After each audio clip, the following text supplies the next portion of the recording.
দাড়ি রাখলে বালা বউ পাইতা না। না আমরা বইয়ে বইয়ে সিরে না সবাই, আপনি না খেল বালা বউ পাইছেন। আমরা হুজুররা বসে বসে আপনি কি বনে না খাই উদা? কি বলেন আপনি এগুলো? এই সমস্ত বাজে কথার কোনো অর্থ আছে কি বলেন না কেন?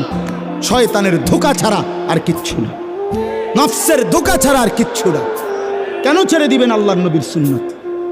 হাসরের ময়দানে কেমনে দাঁড়াইবেন বাপ?